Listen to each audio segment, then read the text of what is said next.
One of the key initiatives that's run by Kick It Out is this, the Raise Your Game Conference. And it's something that I have been an advocate of and I've been a part of for the past 3 years. Whether you're looking for a career in coaching and management, or in media and communication, or grassroots, community, the administrative side of the game, it's an opportunity for you as an individual to come and garner the experiences and inspiration from exemplars in the field across the game. But whilst I was following those tweets on Twitter, it was actually looking at them and thinking, actually, how many of you are already talking about what you're passionate about, doing what you love? And today's a real chance for you to take that passion and that love and really extend it and make it something that you can make work for you as a profession. So I was here 3 years ago, just about to finish uni. I knew I wanted to do something in football, and this just gave me a really great opportunity.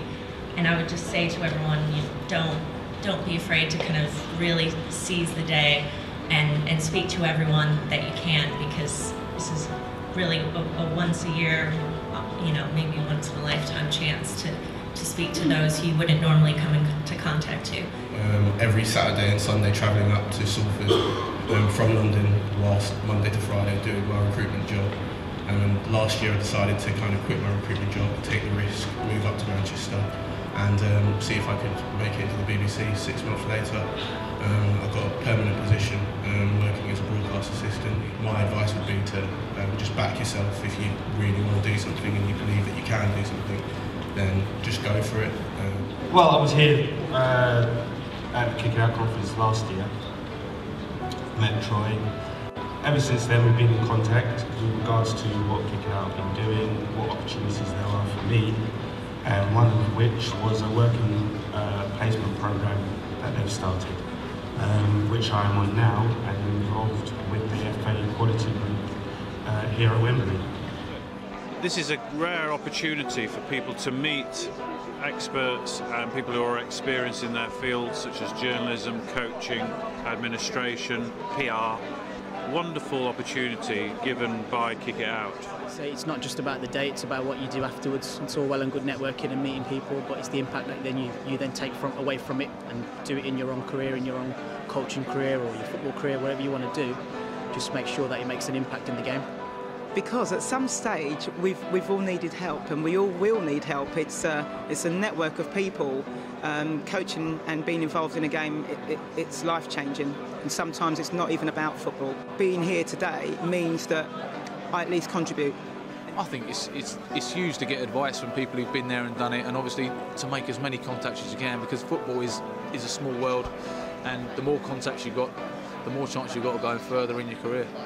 Well, it's good so they can see other ways of getting into football. If they were adamant to do one thing, it's good just to get advice from people that are already involved, or if they know stuff that they might not know, like deregulating agents and things like that, then it's good just to give them that advice, just give them other options or something else to think about, and show them that it is possible to get into what they want to do. The mentors who've given their time today will choose their words as carefully as they are able in order to perhaps guide you, maybe even inspire you. Most of them will be strangers to you when you first sit down, but through their words, your words, words spoken, words listened to, you will build a relationship which will hopefully help you and help both of you in actual fact. On the physical side, every 10th of a second we analyse each player. So we know where each player is on the pitch every 10th of a second. We'll come into that, I'll show you it on the laptop. But if you ever get a chance to just have a look around outside the stadium, you'll find like little white domed cameras around the whole stadium. So there'll be about 8 to 14 cameras just dotted around. What they're doing, they're all angled at the pitch at different angles, just so we cover each blade of grass. So we know where each player is on the pitch every 10th of a second. That's our 9-year-old, Max. What he wants to do is learn, but first and foremost, he just wants to play some football. Okay? So, as we move on, this is what you're probably thinking. How are we going to create that dream team? Or dream team even? We're going to split it into 3 parts. So we've got the jigsaw, the fog, and the dawn. Okay? They're the three main topics I'm going to look at today. For you, Scott, I know that we're always surprised about the level of questions that we get throughout the day as well, but also the variety of people that I imagine you've seen today. Yeah, it's really inspiring. I mean, I think if you're in the mentor's position as well, it's great to see so many different people with such a great attitude first and foremost. I mean, there are so many inspirational people as I look around this room, and actually talking to some of the mentees, you realise there's so much you can learn still as well. You know, if you're here today, you're passionate about what you do. So that should come across your body language, your approach, your appearance. Go there and say, I can add value to what you do. If you do that, you're there. It's not going to happen overnight. It's not a quick fix. Take the time, set your targets, short, medium, longer term, and try and give yourself a realistic chance of achieving those targets. To be honest, it's been great as my first year here, and it's been great learning from, obviously, I'm not going to say the older people, but maybe the more experienced people in the field that I would like to work with when I'm older. Before you get to meet your mentor, really plan the questions you're going to ask, so you make sure you use those 15 minutes wisely and get as much out of it as you can. You're going to knock on a lot of doors and you're going to get it slammed in your face. Just be persistent. But the most refreshing thing that I've seen from all the people that I've met today is that's already ingrained in them. They're so persistent at the start of their career that it can only bode well for later on. And for me personally, it's been an inspiration, and I feel as though like everyone else in the room, every mentee in the room can feel the same way. It's a great opportunity, and I'm sure like I'm going to remember this for a long, long time. And I've met some amazing people, really amazing people, and they've given me the opportunity that I wanted. I mean, I'll give them a question, I'll be like, oh wow, I've got this for you, I've got that for you, take this detail, take this I mean, you don't meet many people like that in the world, and I really thank the Wembley Game for bringing these mentors here today.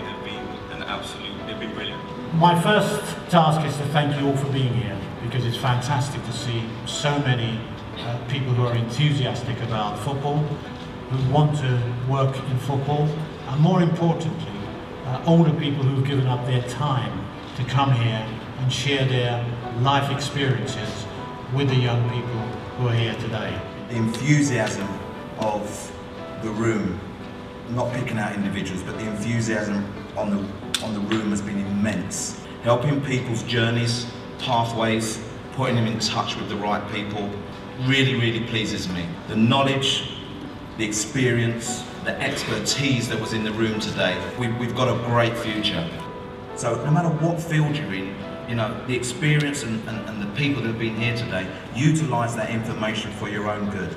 I think it's fantastic. You see so many events these days, especially where you have to pay, and this one's, in my opinion, the best, and it's free. So it's a great way, especially with the young generation who don't necessarily have as much disposable income, to be able to come and really enjoy and have a better chance of getting somewhere in terms of in a profession that they want to be in.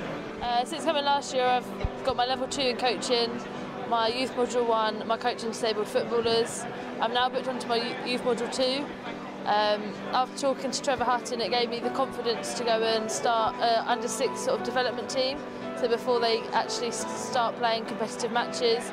I've also started coaching under 9 team, so I help the manager go to their matches as well.